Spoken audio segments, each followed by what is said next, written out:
वालेकुम वरहमतुल्लाहि वबरकातुहू। चलिए स्टार्ट करते हैं अपना आज का टॉपिक। आज हम बात करेंगे बायसेस पर। तो उससे पहले तो हमें ये पता होना चाहिए कि बायस होते क्या है। तो आप में से किसी को कोई आइडिया है? अस्सलाम वालेकुम। वालेकुम अस्सलाम। हम्म। जी। बाइसनेस, जो बंदा हमें अच्छा ना लगता हो या ठीक ना लगता हो, हमारे माइंड में पहले से अगर उसके मतलब कुछ नेगेटिविटी हो, तो उसकी बात भी हमें गलत लगती है। वो कोई बात सही भी करेगा तो हमें वो गलत ही लगेगी। और जिस बंदे के मतलब हमें लगता है कि ये बंदा बड़ा सही है, हम उसे ठीक समझते हैं।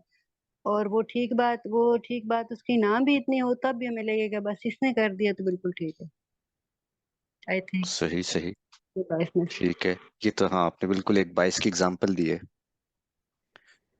लेकिन सिर्फ बायस क्या होता है? यानी आप सिर्फ अगर इसको आसान करके बताएं, बगैर एग्जांपल के। तासुब। मुझे नहीं पता। अस्सलाम वालेकुम। जी जी, आप बताएं। किसी भी चीज़ या इंसान की फेवर में बात करना या उसके अगेंस्ट बात करना बगैर किसी सॉलिड रीजन के। बगैर किसी सॉलिड रीजन के। तो वो बायस होगी। यानी कि तो गुस्सा भी तो हो सकता है ना। हम बिल्कुल अगेंस्ट भी बात कर सकते हैं, किसी की फेवर में भी बात कर सकते हैं हम। अच्छा तो ओके, चलिए पहले भी हमने भी ये एग्जांपल दी थी, ने भी एग्जांपल दी, तो इससे हम किस तरह कंक्लूड करते हैं कि यानी ये जो रवैया है, इस रवैये को हम बाइस्ड रवैया कहेंगे कि किसी भी एक शख्स की तरफ फेवरेबल ओपिनियन या किसी भी एक बात की तरफ फेवरेबल या अनफेवरेबल ओपिनियन जो किसी बेस के बगैर हम बना रहे हो, तो ये जो हमारा रवैया है, ये हमारा बाइस्ड रवैया हो गया। और जिस वक्त हम प्रैक्टिस कर रहे हैं या जो अमल है, ये एक बायसनेस है। कोई और कुछ ऐड करना चाहता है? बाइस तासुब को बोलते हैं, तासुब रखना। तासुब सिंपल वर्ड रखना। में। हम्म। तासुब तो अच्छा। लफ्जी उसका माना हो गया था, बायसिस का, तास- बायस का। ये तो तर्जुमा हो गया ना। सही कह ठीक रहे है, हैं। मतलब आप, जी, तो तासुब रखना इस तरीके से कि मतलब आपकी जो भी आप अम, कोई भी आप स्टेटमेंट दे रहे हैं ना, तो वो आपकी नजर में ठीक होगी, लेकिन असल में हम्म। अगर मोरली देखा जाए तो वो ठीक नहीं होगी, इस तरीके से। सही सही सही। इसकी हम डेफिनेशन भी देख लेते हैं कि जी बायस होती क्या है। ठीक है, इसको जरा रीड कर दें। Bias is an inclination of temperament or outlook, especially a personal or and sometimes unreasoned judgment. अच्छा, क्या समझ आया? Um, Without reason, like without any logic, without reasoning, आप like एक तरफ incline हो रहे हैं without reason. जरूरी नहीं है कोई बात सही और गलत हो, जरूरी नहीं है आप कोई डिसीजन ही ले रहे हैं, लेकिन आप एक तरफ ज्यादा फेवर कर रहे हैं। ठीक है। बायस is an inclination of temperament और आउटलुक। यानी आपका झुकाव, ठीक है, आपके रवैये का झुकाव या आपके किसी अमल का या आपकी सोच का किसी भी एक तरफ झुकाव, specially a personal and sometimes unreason judgment. और वो उससे होगा क्या, या तो आप एक अपनी पर्सनल सी जजमेंट देंगे या अनरीजन जजमेंट, जिसकी एग्जांपल्स अभी हमें पहले आप लोगों ने भी दी कि अगर हमें कोई शख्स बड़ा अच्छा लगता है तो हम जो है उसकी बात को ज्यादा वैल्यू दे देंगे बिना उस बात पे गौर किए। तो यानी जो हम उस वक्त, ये जो हमारा रवैया है, ये एक बायस्ड रवैया है। तो बायस का मतलब ये है कि किसी भी एक खास चीज की तरफ, किसी शख्स की तरफ, किसी बात, किसी सोच, किसी आइडिया की तरफ एक झुकाव जो कि बिना किसी रीजन के हो,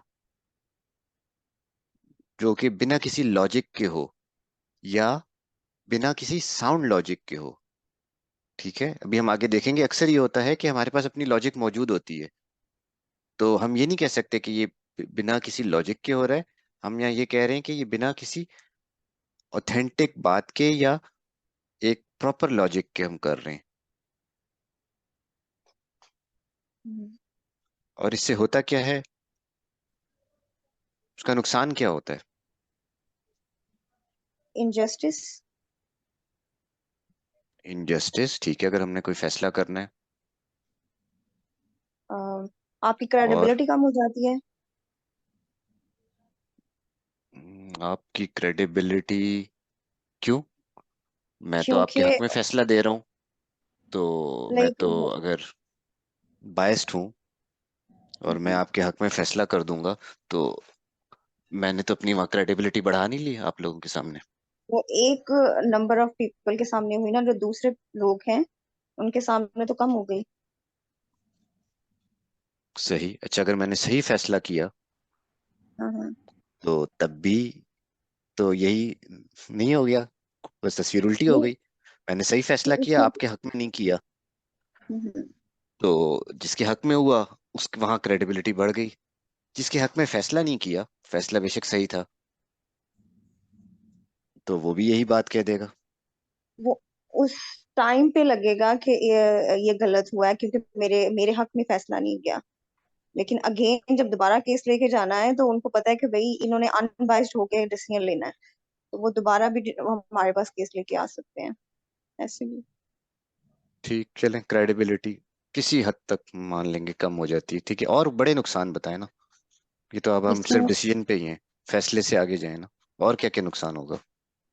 इसमें ये भी तो हो सकता है ना, एक तो हमारे रिलेशंस खराब होंगे, डिस्टर्ब होंगे, और दूसरा ये कि हम सही फैसले नहीं कर पाएंगे। Exactly exactly. हम सही फैसले नहीं कर पाएंगे। अब इसमें सब कुछ आ जाएगा कि हम इंसाफ भी नहीं कर रहे होंगे, हम अपना नुकसान भी करेंगे, दूसरों का नुकसान भी करेंगे, हम मशवरे भी गलत दे रहे होंगे। यानी हमारा जब भी फैसला होगा, जो भी कभी डिसीजन ले रहे होंगे, वो गलत हो जाएगा, क्योंकि हम एक बायसनेस के अंदर ले रहे होंगे। देखिए यहाँ नीचे भी, bias is a tendency to lean in favour और अगेंस्ट वन थिंग। ये हमने कहा भाई, किसी भी एक चीज के फेवर में हमारा झुकाव या उसके अगेंस्ट भी हो सकता है। Against one thing, idea, person और ग्रुप। अब ये कोई भी एक चीज हो सकती है, कोई आइडिया हो सकता है, कोई एक शख्स, कोई एक पूरा group, compared with another and usually in a way considered to be unfair। ठीक है, अब यहाँ पे अनफेयर जरूरी क्यों है? क्योंकि बायस से जो हम मतलब ले रहे हैं ना, इट्स अ नेगेटिव वर्ड। अगर मैं किसी चीज की तरफ बायस्ड हूं और वो चीज भी सही है, तो उससे जो फैसला हो रहा होगा वो अनफेयर तो नहीं होगा ना? क्या लेकिन ख्याल आप है? हम्म, लेकिन आपने विदाउट रिसर्च जो है हम्म, वो आपने लिया। ब्लाइंड ब्लाइंड क्या ब्लाइंड जी ट्रस्ट जी। से आपने डिसीजन लिया। हम्म, बिल्कुल। आपने कहा इस पर्सन ने कहा है तो ये तो सच लेकिन वो बोलता है, बस फेयर ठीक है डिसीजन ओके हो हो गया, गया। बाइस हो गया, नहीं फैसला भी इंक्लाइन हो सही हो गया, गया। किसी का नुकसान भी नहीं हुआ। लेकिन ये चांस है ना, मतलब हर बार ऐसा नहीं होगा ना, तो कभी कभी ऐसा हो जाएगा कि आपका तो कोई फैसला फिर सही क्या हो ख्याल है? जाएगा।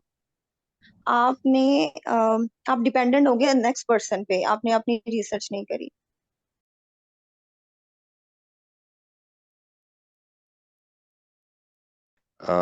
डिस्कनेक्शन से पहले हम बात कर रहे थे कि it's a tendency to lean in favour और against a person, idea, yes. Something, usually in a way considered to be unfair.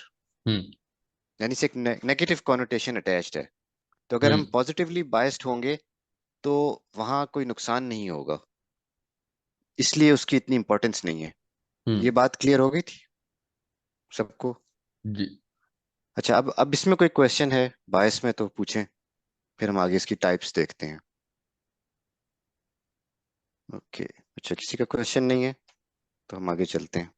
हम्म। मेरे लिए यहाँ पे ये समझना मुश्किल है कि अगर बाइसनेस से पॉजिटिव रिजल्ट आ रहा है तो दैट बाइसनेस इज ओके, वो ठीक है। मुझे लगता है कि बाइसनेस का हल ही अनबाइस्ड होना, व्हाटएवर काइंड ऑफ,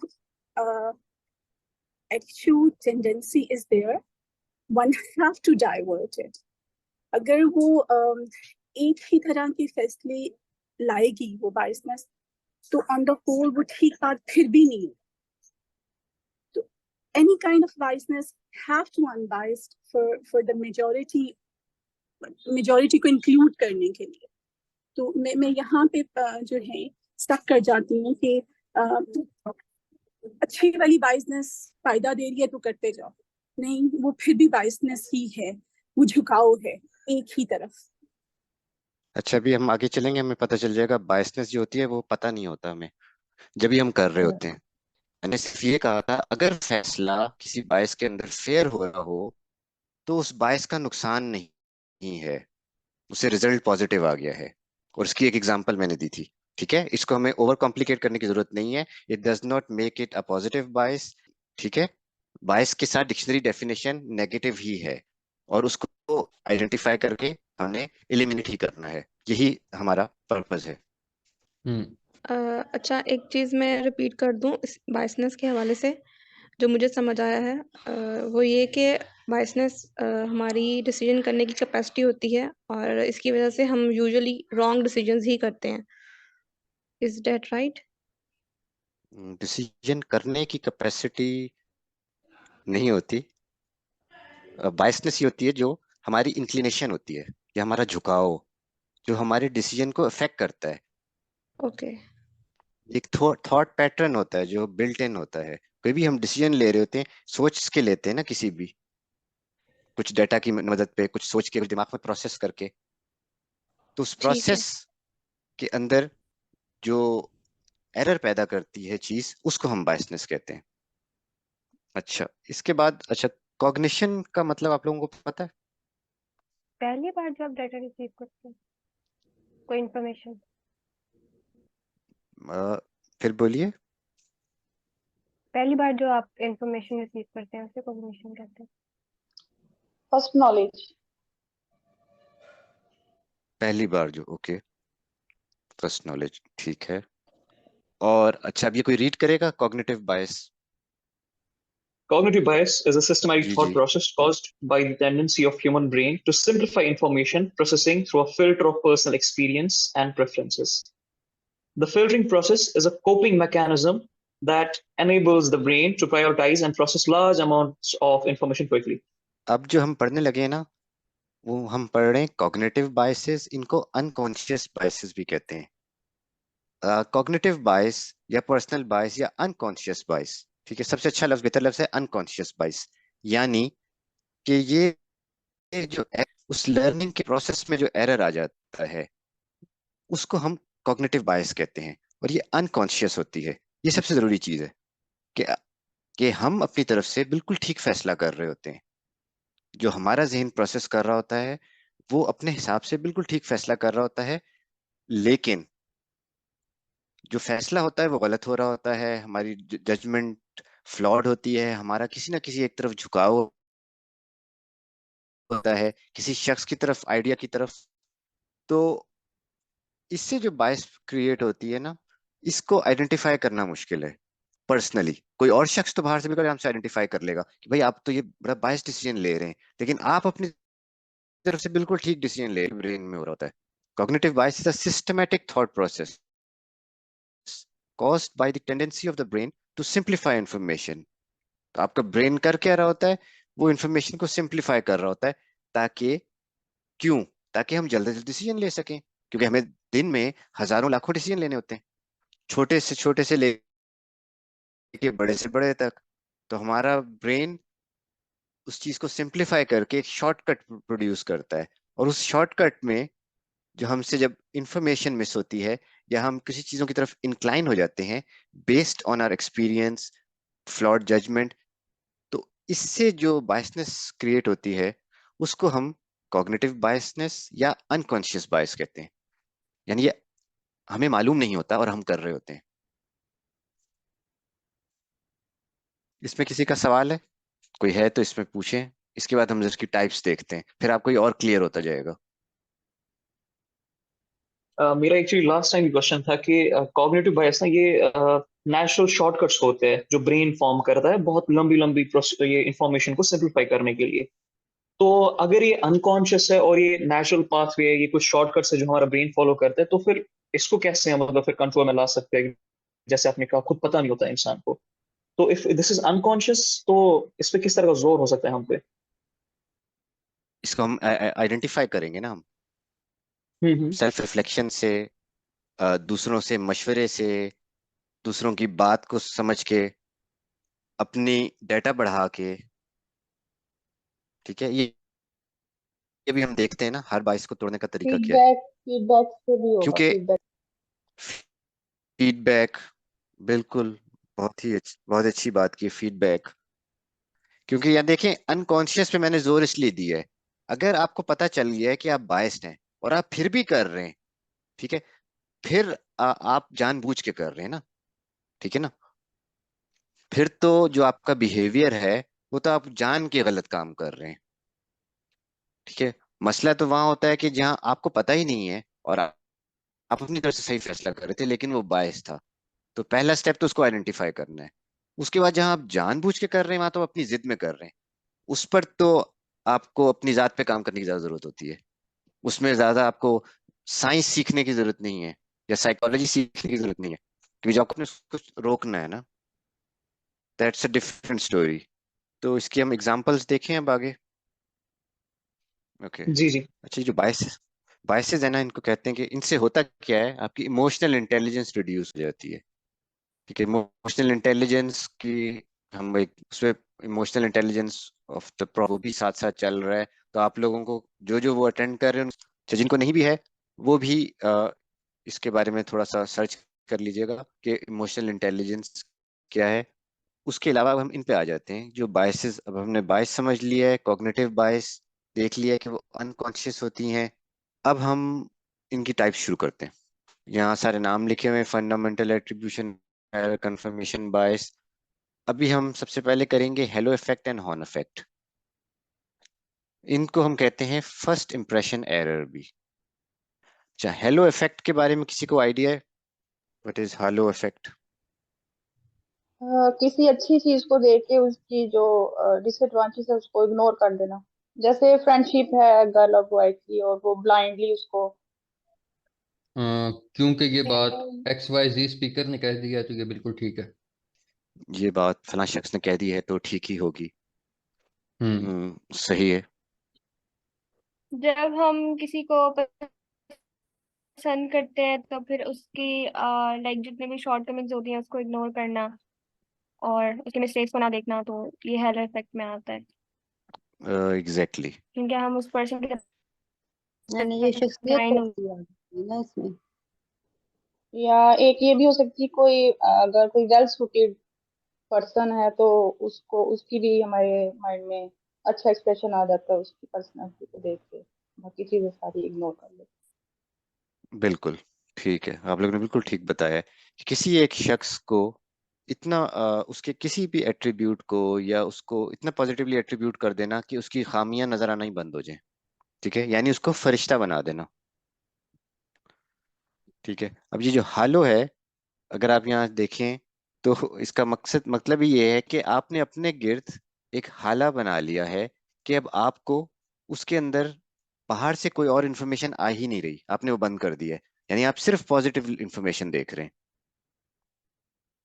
इसको कहते हैं क्या है, दी halo effect is a type of cognitive bias in which our overall impression of a person influences how we feel and think about their character। ठीक है, यानी जो हमारा ओवरऑल इंप्रेशन है किसी भी शख्स का, जो हमने पहली नजर में, पहली बात पे, चंद मुलाकातों में, चंद बातों के बाद बना लिया है, वो अब हमारी सोच को इन्फ्लुएंस कर रहा है इस तरह कि अब हम कोई भी नेगेटिव बात उसके बारे में ना सुनने को तैयार हैं, ना हमारा जहन उसको मानने को तैयार है। तो हम सिर्फ उसकी पॉजिटिव एट्रीब्यूट्स देख रहे हैं। तो ये जो इफेक्ट है इसको हम हालो इफेक्ट कहते हैं। अच्छा, इसके नुकसान क्या है, कोई बताएगा मुझे? हम बात को लॉजिक्स वगैरह पर रखना छोड़ देते हैं और सिर्फ उस शख्स की वजह से उन्हें कबूल या रद्द कर देते हैं। हेलो में तो खैर कबूल करते हैं। ठीक है। इसमें ये भी है ना कि हमारी अपनी सोच नहीं रहती कोई, हमारी सोच उसकी सोच के मुकम्मल तौर पे ताबे होती है, हम खुद कुछ भी नहीं सोचते, जो उसने कह We दिया वो ठीक है, उसने कह दिया गलत। we start trusting them blindly. बिल्कुल। अच्छा, इसकी कुछ यहाँ एग्जाम्पल आप लोगों ने बिल्कुल सही बताएंगे एग्जाम्पल, यहाँ भी कुछ एग्जाम्पल दी हुई है। Hello effect of physical attraction, यानी अगर हम किसी से फिजिकली पहली नजर में मरूब हुए हैं तो हम उससे बाकी चीजें भी पॉजिटिव एट्रीब्यूट करना शुरू कर देते हैं। इसी तरह एक होता है रेप्यूटेशन ऑफ अ ब्रांड। ये कौन समझाएगा मुझे? ये तो बहुत ज्यादा या कॉमन है।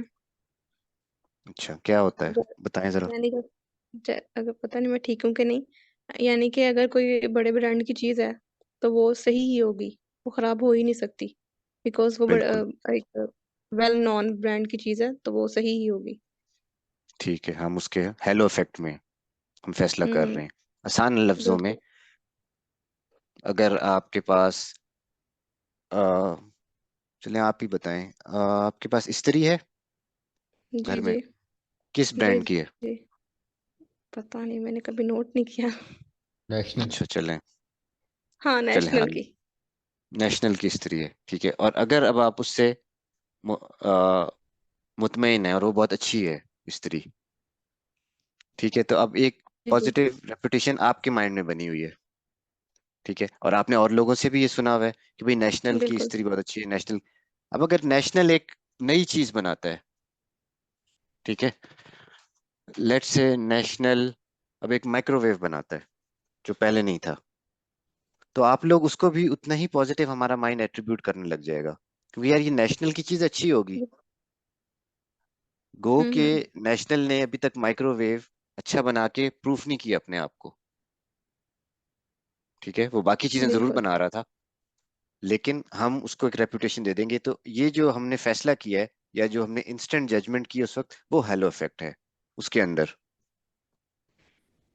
क्योंकि हमारे माइंड में उनकी रेपुटेशन बन चुकी है अच्छी वाली, तो हम बि- बाकी फैसला भी उसी रेपुटेशन के अकॉर्डिंग करेंगे, कि अगर उनकी स्त्री ठीक है तो उनका ओवन भी ठीक होगा, फ्रिज भी ठीक होगी।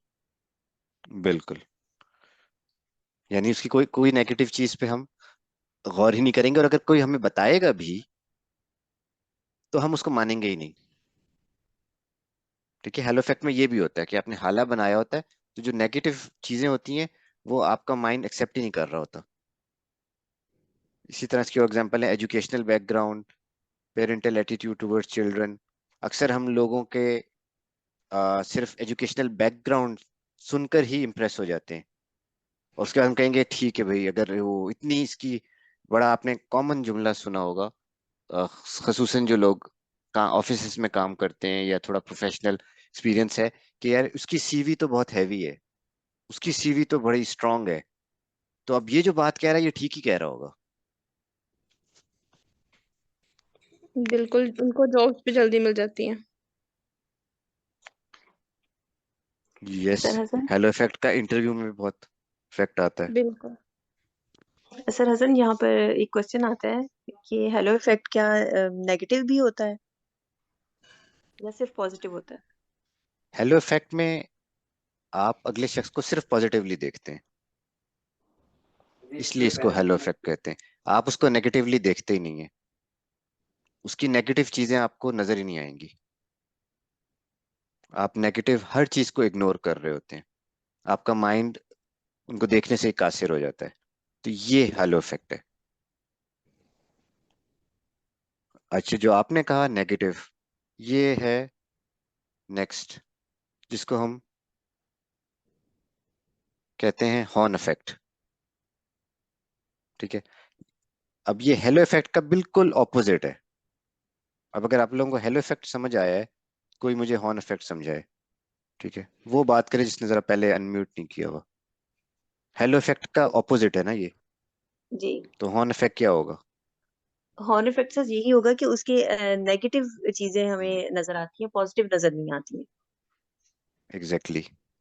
कि हम किसी भी उसकी, किसी भी चीज या किसी भी शख्स का ज्यादातर हेलो और हॉर्न इफेक्ट हम इंसानों से एसोसिएट कर रहे होते हैं मोस्टली, कि किसी भी शख्स का कोई एक नेगेटिव पहलू उसके तमाम पॉजिटिव पहलू पे हम ओवरराइड कर देंगे, और उस शख्स को हम शैतान डिक्लेयर कर देंगे। जिस तरह हम हेलो इफेक्ट में किसी को हमने फरिश्ता डिक्लेयर कर दिया कि भाई इसमें तो कोई गलती हो ही नहीं सकती, इस तरह हॉर्न इफेक्ट में हम बिल्कुल इसके ऑपोजिट काम करते हैं।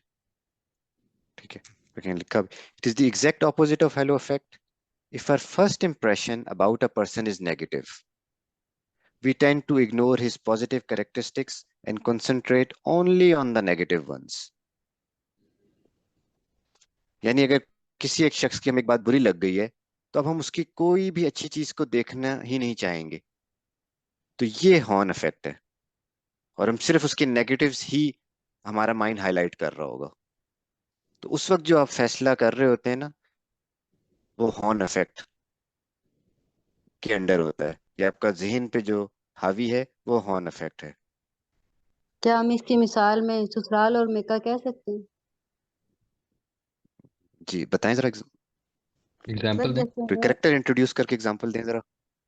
नहीं, आप ओवरऑल ले रहे ना, मेके की हर बात हमें सही लगती है, ससुराल की में जी हर जी, बात गलत। तो ज्यादातर जो सही है, झुकाव सही होता है कि ठीक है, ज्यादातर ठीक है, गलत ही है बिल्कुल। ससुराल की, और मेके की ज्यादातर ठीक ही है। कह सकते हैं आप। अच्छा, एक और चीज जो हम यहाँ ना जरा सा इस कारण से हम क्लियर करेक्शन एरर, अगर हमने शुरू में देखा था हेलो इफेक्ट और हॉर्न इफेक्ट, ठीक है, फर्स्ट इंप्रेशन एरर, तो इसका मतलब क्या है?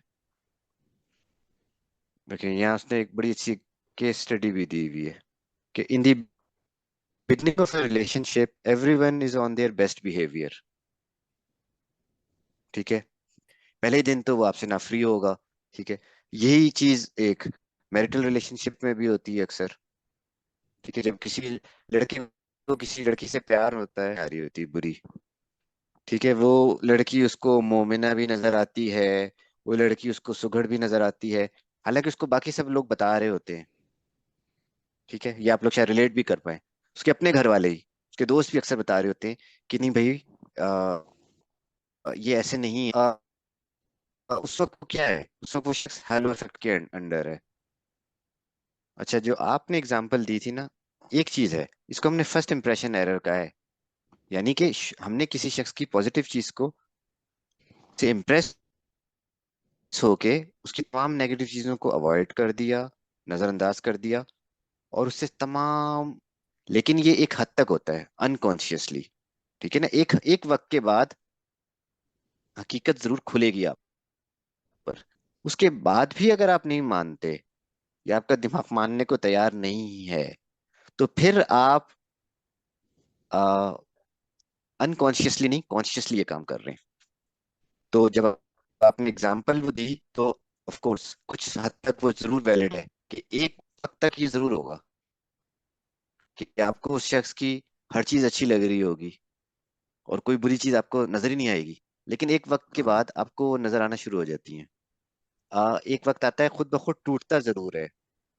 जी, So it is temporary. का हेलो इफेक्ट का एक सर्टेन ड्यूरेशन होता है ना? हेलो इफेक्ट कब टूटता है ये पूछना चाह रही हैं आप? आई- अच्छा देखिए, इसका आसान जवाब है कि जब अकल आ जाए आपको। जब आपको पता चल जाए बिल्कुल। तो तब भी अब सूट सकता है। जी, ये हफ्तों में भी टूट सकता है। ठीक है, कुछ लोगों को महीनों भी लगते हैं, लेकिन अल्टीमेटली 6 7 8 महीने से ज्यादा कोई इतना इजी नहीं है कि ये मतलब इसमें सालों एक और तक चीज कोई शख्स किसी के हेलो इफेक्ट के अंदर रहे। एक और चीज भी मेरे जहन में आ रही है कि एक हमने अपने माइंड में हेलो इफेक्ट क्रिएट किया होता है और एक उस बंदे ने हमारी नजर में बनाया होता है, यानी कि वो खुद को अच्छा दिखा रहा होता है। तो ये उस पर भी डिपेंड करता है कि वो कब अपना जो है रियल फेस दिखाना शुरू करे। यानी हम 3 इसमें ये कह महीने सकते से ज्यादा नहीं हो सकता। ये तो उस हैं, शख्स की जब तरफ तक से नहीं धोखा नहीं, अभी होगा हम ना, दूसरों सीधा को सीधा। जज नहीं कर रहे कि दूसरा हमें अच्छा दिखा रहा है या नहीं। अभी हम सिर्फ हम्म। हम ये कह सकते हैं नहीं, कि जब तक अभी हमें देखें, ये जिससे ना हम हम अपने माइंड की बाइसेस को आइडेंटिफाई कर रहे हैं। ठीक है। देखिए, अगर हम किसी के इस इफेक्ट में, हेलो इफेक्ट में हैं, तो जब तक हमें खुद उससे कोई तकलीफ नहीं पहुंचेगी, हमारा ये खत्म नहीं होगा।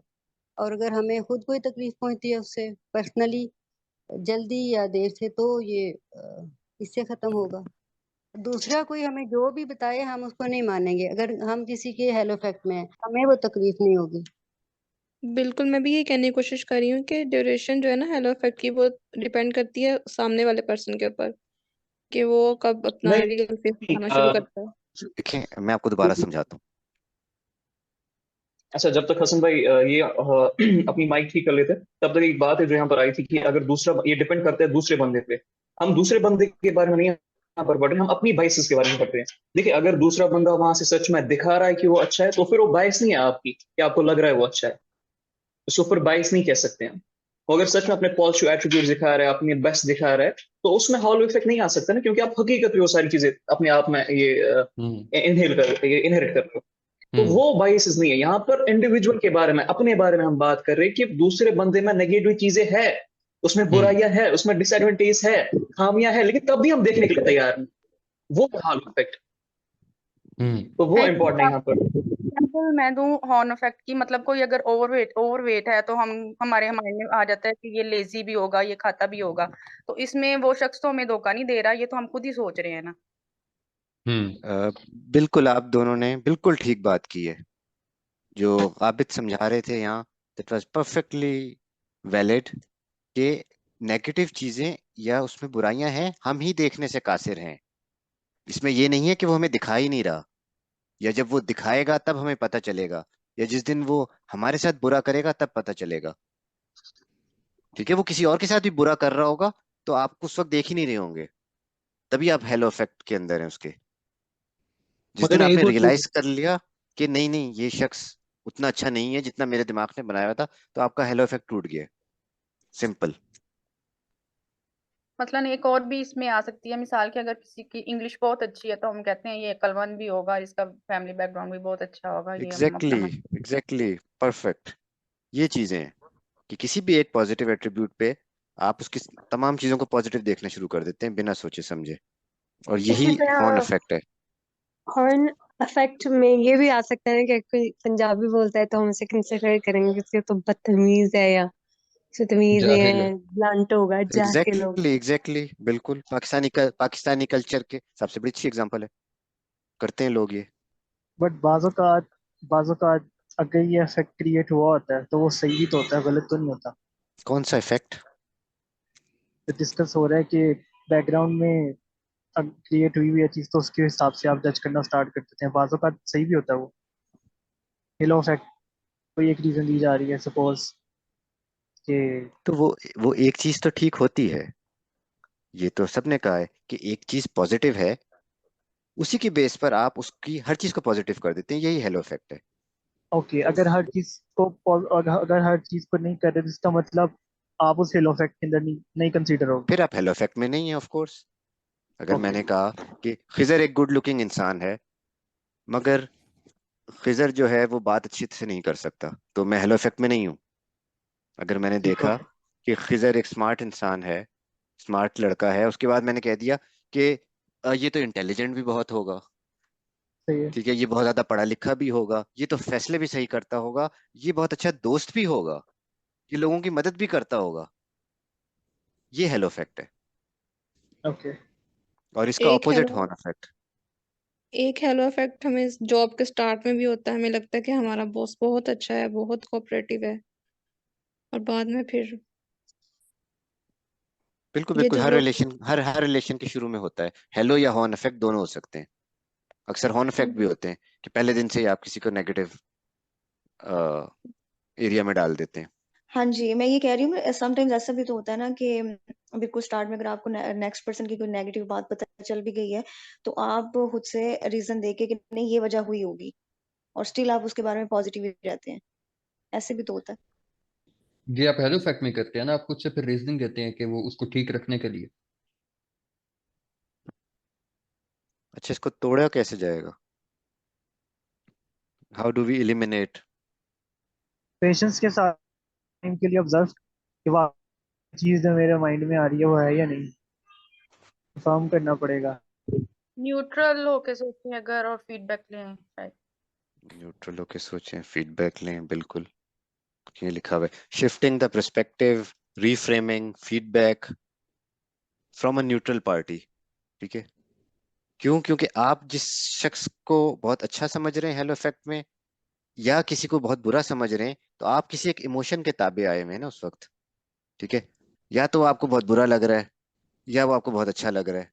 ठीक है, लेकिन जो एक शख्स है जो उस हेलो या हॉर्न इफेक्ट में नहीं है, जो एक आउटसाइडर है, उसकी फीडबैक perspective, ठीक है, आप जरा उस चीज को जरा ब्रॉडली सोचना शुरू करें, सेल्फ रिफ्लेक्शन, रीफ्रेमिंग, कि आप जरा उस फ्रेम से बाहर निकल के सोचें कि आपने क्यों एक ही चीज एट्रीब्यूट की हुई है।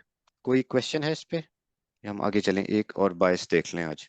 अच्छा हसन भाई, इसमें बहुत इंटरेस्टिंग चीज है ना कि जब जहाद अकबर की बात आती है, यानी अपने नफ्स के खिलाफ जंग की बात आती है, तो ये चीजें हमारे दिमाग में आती नहीं है। और असल में यही चीज है जो इंसान को बर्बाद कर देती है, रिलेशंस को बर्बाद करती है, इंसान को डिप्रेशन में डाल देती है, जजमेंट्स खराब कर देती है, एक दूसरे इंसान को परखना समझना जानना खराब कर देती है। तो ये चीजें ना उस वक्त हमारे गुमान में आती भी नहीं है।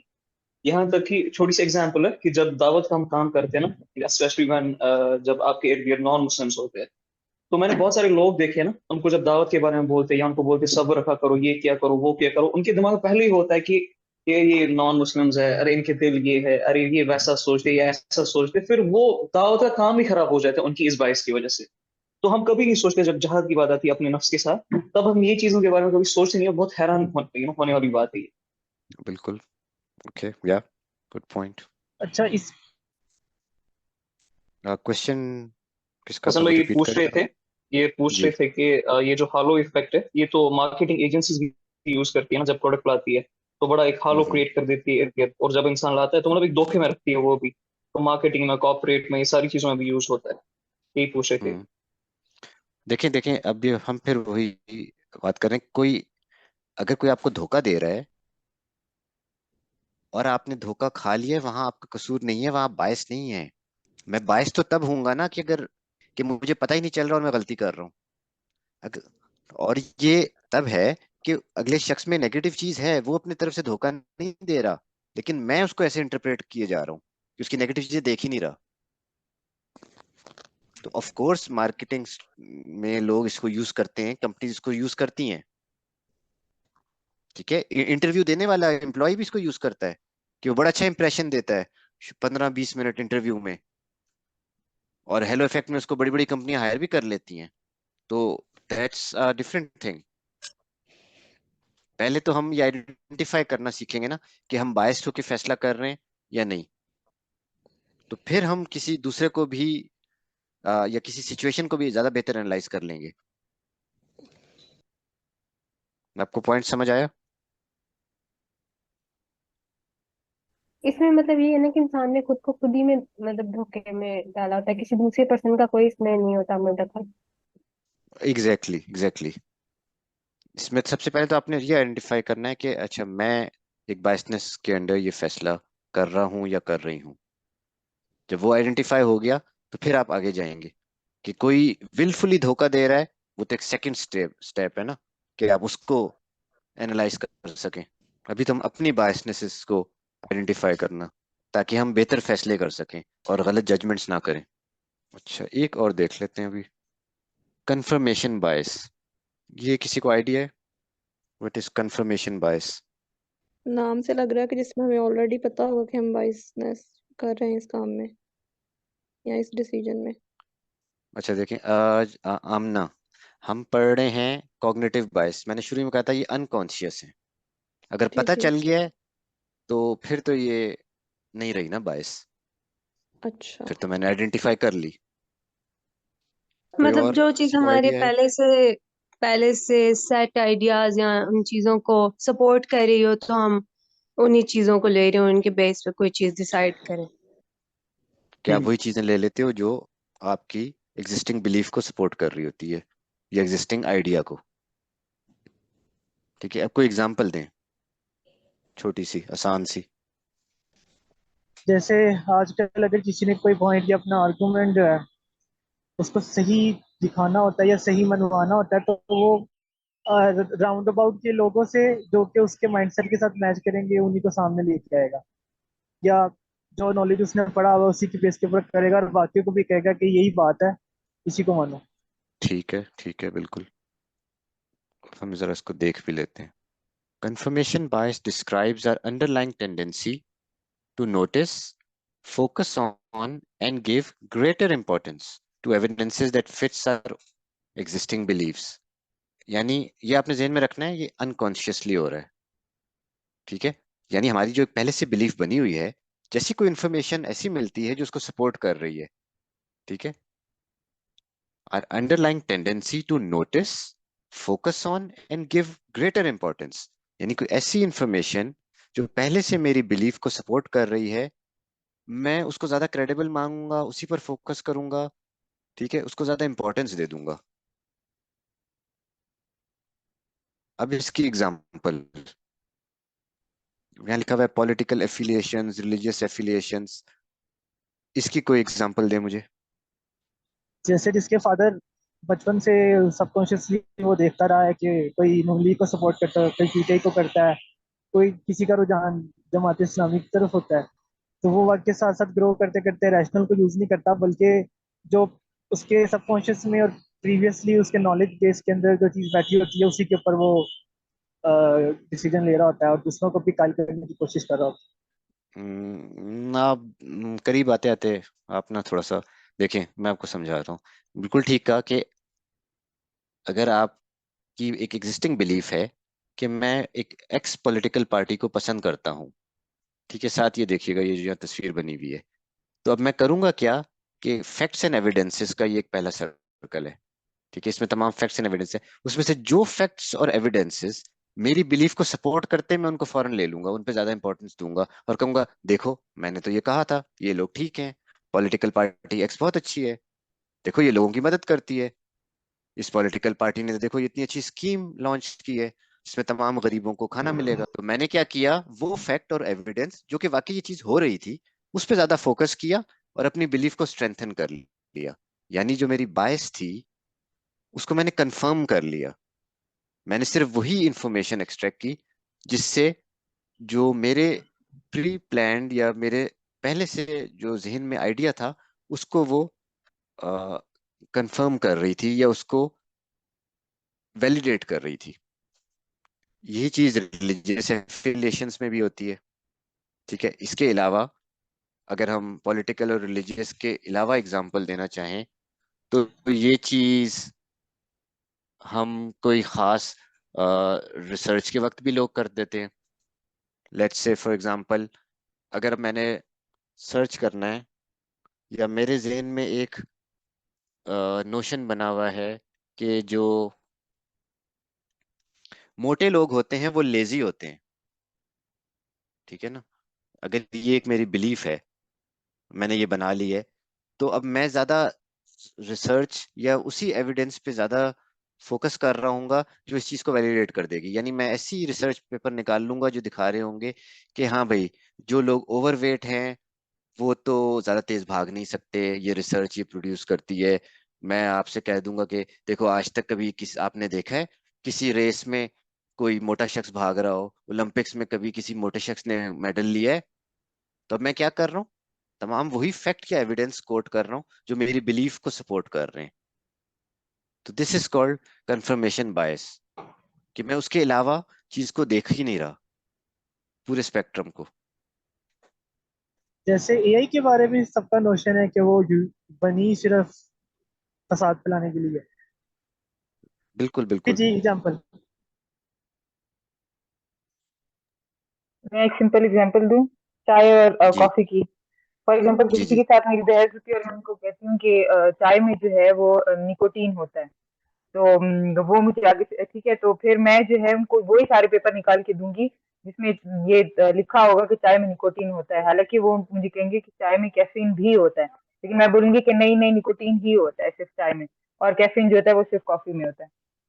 तो ये भी कंफर्मेशन बायस की सिंपल सी जी एग्जांपल है। जी बिल्कुल बिल्कुल, हाँ, सिंपल एग्जांपल कि हम उस इंफॉर्मेशन या उस पर ज्यादा फोकस करते हैं। देखिए सबसे आसान तरीका ये, जब भी आपने इसको सोचना है ना, ये दो सर्कल्स बना लें, यानी फैक्ट्स एंड एविडेंसेस का ये पहला सर्कल है जिसमें से सारे फैक्ट्स और एविडेंसेस हैं, लेकिन मैंने सिर्फ उन्हीं पे फोकस किया जो मेरी बिलीफ से मैच कर रहे थे और बाकियों को मैंने रद्द कर दिया। मेरे पास भी एक सिंपल। एग्जांपल आ रही है हसन भाई, चाय और कॉफी को जी सुन के।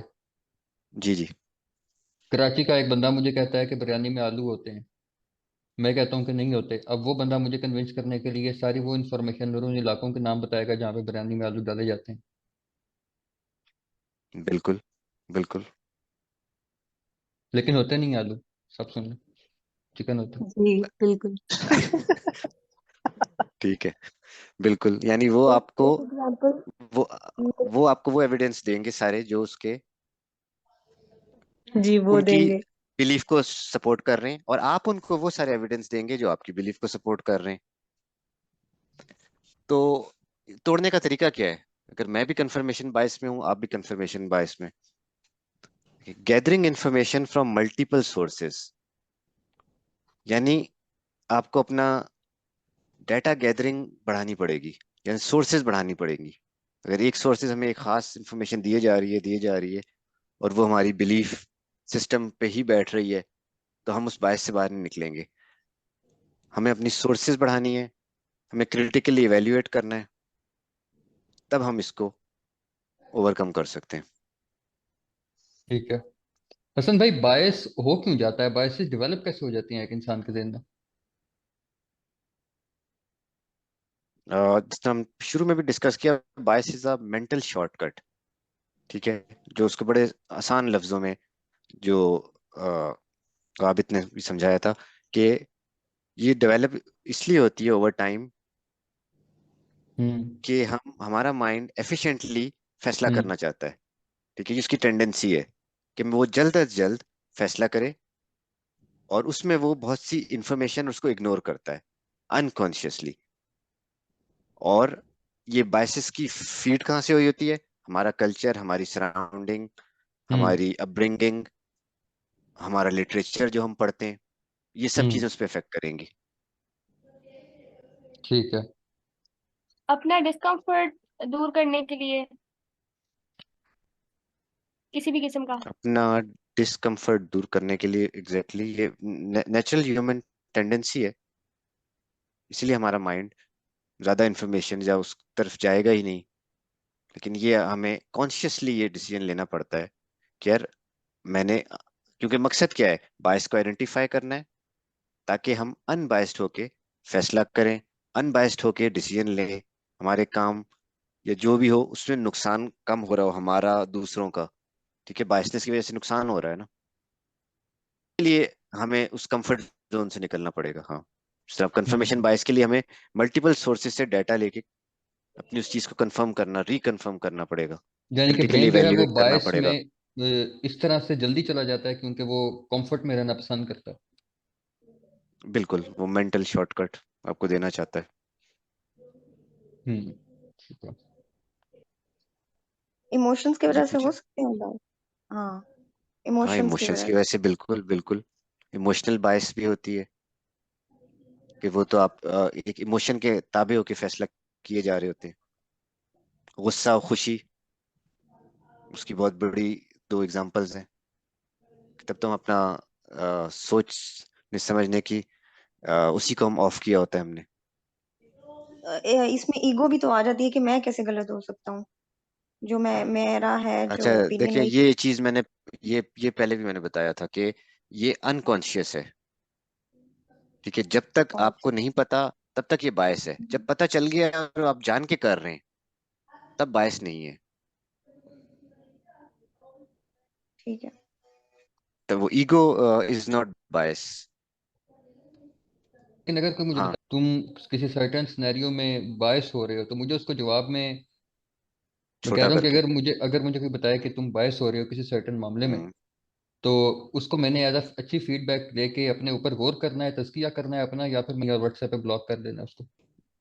आपने बिल्कुल, हाँ, उसने जो फीडबैक दिया है, फीडबैक उसका लेना है आपने, और उस पर ठीक गौर है। करना है।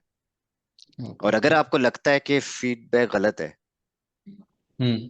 तो आपने सैंपल बढ़ाना है। ठीक है। अगर मैंने आपको फीडबैक दिया है कि तला भाई आप अ, बदतमीजी से बात करते हैं, हम्म। आपको लगता है कि नहीं नहीं, हसन ने तो गलत फीडबैक दिया है, हम्म। तो आप अपना फीडबैक बढ़ाएंगे। ठीक है। और अगर आपको मतलब, जी, घर वाले भी यही कह रहे हैं, दोस्त भी यही कह रहे हैं, हम्म। और ज्यादातर लोग ये कह रहे हैं, तो फिर फीडबैक सही है।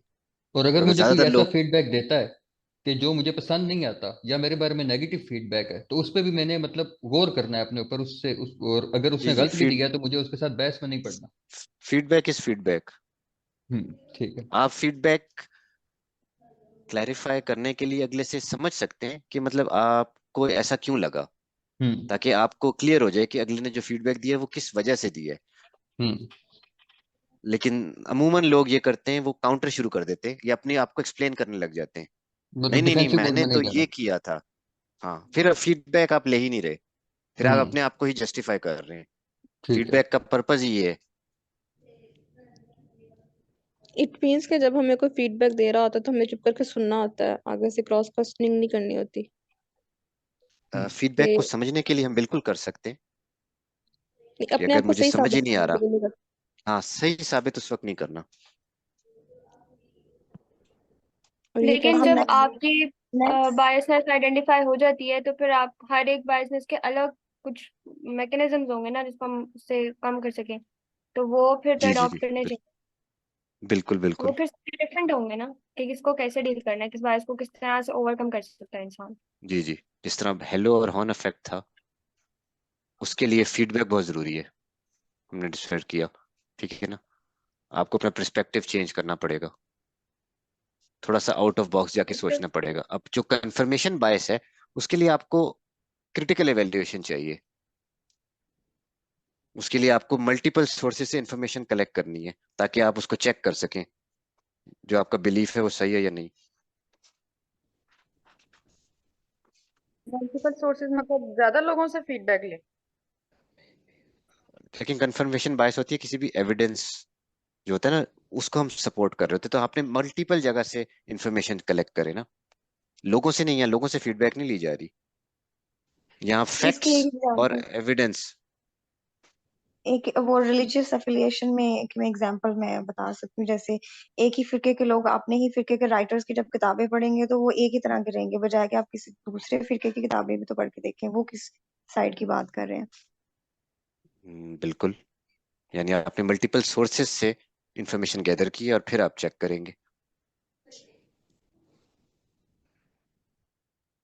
हसन भाई, इसकी बायसिस की कोई टाइप्स वगैरह दिखा सकते हैं आप, कितनी हैं अंदाजन? कोई नोट्स वगैरह, पीडीएफ्स सेल्फ स्टडी के लिए, प्रैक्टिस के लिए हम लोगों को मिल जाएगा?